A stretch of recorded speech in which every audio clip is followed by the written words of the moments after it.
Every optic on a U.S. service rifle exists today because something has failed before, and fighting doctrine also changed over time, and that demanded newer capabilities. And through non-stop incremental improvements and millions spent on programs, optics can finally work reliably and retain zero during battle. If you go back in time, the military was nowhere close to even entertaining the idea of ever putting optics on infantry rifles besides snipers. But the Vietnam War changed everything. Okay, so in 1970, a Green Beret named Major Dick Meadows was planning the Sun Tay raid to rescue POWs, and he found this weird device called the Singlepoint Occluded Eye Gun Sight. It was basically a primitive red dot sight that lets you shoot with both eyes open. Meadows bought 50 of them at $50 each. That's about $300 in today's money. And his team tested them in the dark. And even the worst shooters could put all their rounds in a 12-inch circle at 25 meters under low light. So the sight works in a way that the red dot superimposes on wherever the shooter is looking at. And there is no need to align the rear sight or the front sight. This just means the soldier now has maximum situational awareness with both eyes open, and they can transition between targets faster just by looking at one target and then quickly move on to the next. But it was frustrating because the Army didn't take them seriously at that time, and they looked at these results and basically said, nah, we're good. Meanwhile, that was during the Cold War era, and we just had President John F. Kennedy assassinated, and everything was very, very tense and chaotic. Cold War budgets were tight, and they didn't want to spend money on individual soldier gear. And they doubted a commercial site could handle field conditions. And the technology was simply not there. And so the single point just disappeared and never talked about again. Fast forward to 1997. Technology has caught up as well as military doctrine, and the Army finally decided every soldier needed an optic on every rifle. This is the start of the M68 close combat optic era. The Army chose Aimpoint's Comp M series. First, they bought 100,000 Comp M XD sights. Then around 2000, they upgraded to the Comp M2 and ordered 280,000 more units. This was a massive shift. Now soldiers could aim with two eyes open by focusing on the target instead of aligning the front and rear sights. The red dot let them engage targets out to 300 meters way faster than iron sights. It was basically like turning on easy mode for marksmanship.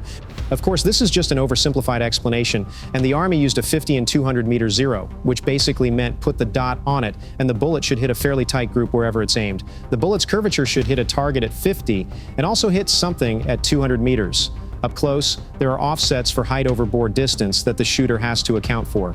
But the early M68s had problems. Battery life was terrible. Aimpoint advertised a long runtime, but in reality you'd get maybe 1,000 hours, and you had to crank the brightness all the way up in daylight, which killed batteries even faster. So troops were burning through batteries constantly, and it was the downside of using a red dot back then. Unlike today, battery can last over 4 to 5 years, and you just leave it on. But more on that later. Also, the mount kept coming loose, like so loose that soldiers were tying their optics to their rifles with wire and paracord just to keep them attached. And that's not that great. And of course, optic back then weren't as good as today's product that can hold zero even if it's dropped on hard surfaces or to be bumped around. Later, Aimpoint fixed these issues in 2007 with the Aimpoint Comp M4 model. The Army ordered 163,000 units initially, then eventually bought 339,000 total. This version used a standard AA battery and had an 8-year continuous runtime. You could literally turn it on and forget about it for nearly a decade. Then came the Comp M4S and the S model in 2009, which the Army awarded a contract for up to 565,000 units. A competitor tried to challenge this contract in court. Their optic failed the required 6,000 round durability test. It failed twice, but a federal judge let the Army proceed with Aimpoint. The Army ended up buying 265,000 units under that contract. By 2010, the Army had purchased its 1 millionth M68 optic. About 85% of all Army M4 carbines now had a red dot mounted. One 2007 contract for just the 3X magnifier accessory was $9.88 million. The 2009 contract for 565,000 units would have been $200 to $300 million if fully executed. Earlier buys probably totaled a few hundred million more. Total spending on M68 optics was roughly $500 million, and it was worth every penny. Soldiers in Iraq and Afghanistan overwhelmingly preferred the red dot. It was faster and more reliable than anything that came before. While the Army was issuing red dots, the Marine Corps had a different problem. They wanted magnification. They wanted soldiers to identify targets and hit them at longer ranges. In 2004, the Marines adopted the Advanced Combat Optical Gun Sight, also known as the ACOG, as their rifle combat optic, in short, the RCO. General James Mattis said the 4X ACOG was the biggest improvement in lethality for the Marine infantrymen since the introduction of the M1 Garand in World War II. The initial contract was $7.5 million. Then in 2005, the Marines awarded Trijicon a $660 million contract for up to 800,000 ACOGs over 5 years. The first order was 104,000 units at about $610 per scope, and that cost the U.S. taxpayers about $63.4 million right there. The ACOG scope has battery-free illumination using fiber optics in daylight and tritium at night. The 4X magnification extended the effective range to 800 meters, and it even came with the TA-31 bullet drop compensator reticle made range estimation way easier. It's basically a fixed magnification rifle scope, also known as fixed magnification prism sight. Marines reported a 65% improvement in qualifying scores after switching from iron sights to the ACOG, and hit probability at range went through the roof. The Army saw these results and wanted in. In 2007, they ordered up to 135,000 ACOGs under the designation M150RCO. That's probably another $100 million or more. By the late 2000s, both Army and Marine infantry had magnified prism optics, so the ACOG program was a procurement success. No major drama compared to some of the M4 replacement programs. And of course, designing a new weapon system is way more complex than just making an optic. And it worked. The Marines are still using these ACOGs today. In 2020, they awarded a $41 million contract to refurbish legacy ACOGs, then another $20.7 million in 2023 for continuous repairs through year 2030. So the combined spending on Trijicon ACOGs was several $100 million. And while prism sights were adopted, the military was investing in another one similar to the Aimpoint. So in the mid-1990s, a company in Michigan invented a holographic sight for guns. Think of it like a red dot, but with a different reticle projection method. The company was called EOTech, and by 1996, they made the world's first holographic sight. Long story short, it works just like a red dot, but it projects the reticle using laser diode instead of LED, which means the battery drains way faster than your typical red dot sights. So after 9/11, U.S. Special Operations Forces started buying EOTech sights with their own unit money, and that time it was about $300 each. And between 2002 and 2004, special ops teams bought around 5,500 of these sights because they worked so much better than what they had before. By 2004, regular Army and Marine units in Iraq and Afghanistan were also getting these sights. That same year, Special Operations Command made a huge order, like about 67,000 holographic sights for $16.6 million. This was the first official military program to buy them in bulk. The sight got the official military name SU-231 PEC and became standard equipment for Special Operations Forces.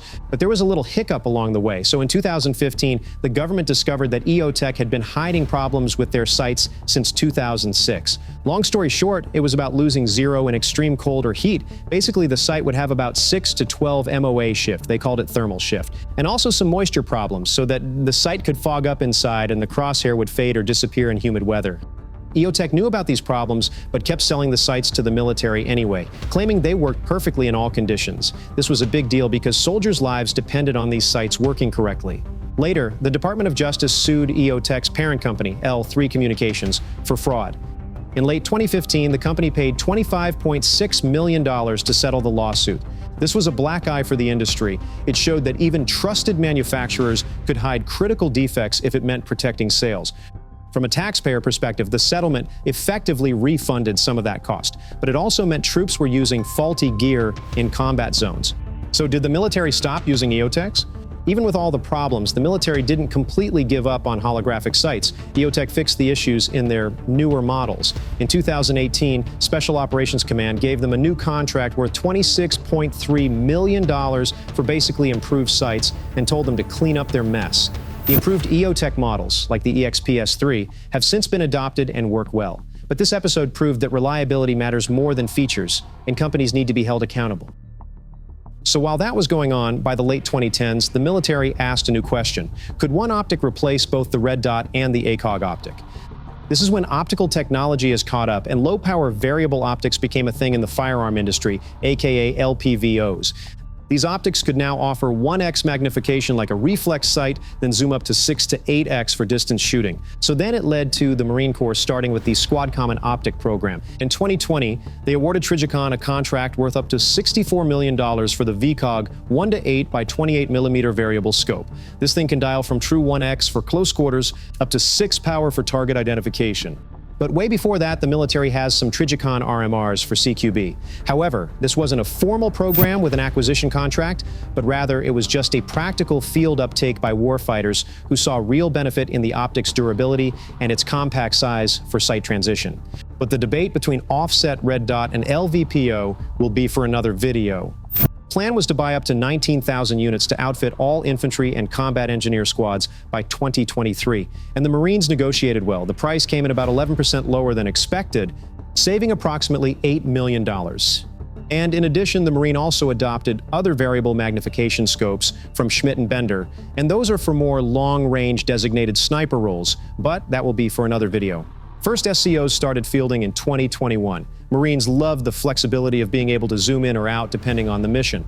So when the Marine Corps got their optics, the Army also wanted something new. Like this whole thing in the DoD, it's like if your brother got some new toys and now you just can't help but also want something new and you just keep asking for more. And the craziest thing is that the government always seems to have infinite money for these requests. Okay, so joking aside, the Army followed with the Direct View Optic program, aka the DVO program. It's also named the Squad Variable Powered Scope. You may have heard others call it the SVPS. And the purpose is to provide a single variable power optic that can go from 1x power to 6 power, and they are supposed to replace a mix of 4x ACOGs and some aim points. But let's not forget that this isn't exactly new for the Army, because the Special Operations SOPMOD program had the Elkin Spectre DR before, which the optic lets the operator instantly switch from 1x power to 4x without turning any dial, but that was mostly seen with Special Forces. But the optic is old with not so good mounting system compared to today's standard. In 2020, they awarded a $77 million production contract to Sig Sauer for the Tango 6T 1-6 power by 24 millimeter scope. Now, this is the precursor to the NGSW program because the U.S. Army realized it couldn't wait for the next generation squad weapon to adopt some of these scopes for the M4s. At that time, NGSW's fire control is very unique, but it's also very expensive and limited. And the Army still has hundreds of thousands of M4s that will stay in service for decades. So they spent extra money for the Direct View Optic, and they picked Tango 6T as a fast upgrade. And meanwhile, they were waiting for the NGSW fire control, aka the XM157, to develop and mature along with the XM7 rifle and XM250 machine gun. The contract covers up to about 120,000 optics over 5 years. The combined cost was about $141 million for both programs, the $64 million with the Marine Corps and $77 million the Army has spent. These are modest costs compared to earlier programs, partly because of lower initial quantities, but if they prove successful, then let's expect larger orders to follow. But this isn't even the biggest spending yet. It's not even close until we talk about the XM157 scope, and the Army calls it the Next Gen Squad Weapon Fire Control, and that nearly cost $2.7 billion to develop. So in January 2022, the Army awarded Vortex Optics a $2.7 billion contract to build the XM157 NGSW Fire Control. It's an advanced 1-8x digital combat optic that can range targets and automatically calculate holdover for the newly developed XM7 and XM250 next-gen squad weapon firing the new 6.8 caliber round. The contract covers up to 250,000 units over 10 years. That's about $10,800 per optic. When you compare that to a $600 ACOG or the $300 M68, the XM157 is significantly more expensive, and it's like a computer that it integrates: a laser rangefinder, ballistic calculator, atmospheric sensors, compass, infrared and visible aiming lasers, digital display overlay, etched reticle backup, network capability with Army's augmented reality goggles. And the list goes on. In practice, a soldier can laze a target to get exact range, have the sight automatically adjust for bullet drop and wind, see a projected aiming point, and even share data with other systems. The doctrine is to engage targets further away and defeat level 4 body armors. But the optics still has many areas that needs improvement, like optics dying in the field. Soldiers call it the red screen of death. The challenge is that when packing so many sensors and electronics into a field-worthy sight means high cost, and it weighs roughly 2 pounds. And the reliance on battery power makes some people worry about its durability. Why? Well, It's because young enlisted grunts break stuff, and this is the most complex device ever mounted on an infantry rifle.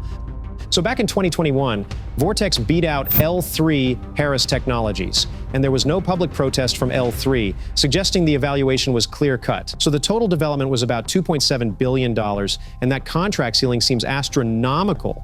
But the Army is effectively buying fire control computers with the goal of total digitalized battlefield integration. At the same time, to the south, we'll send up Ghost and provide surveillance on the enemy command station.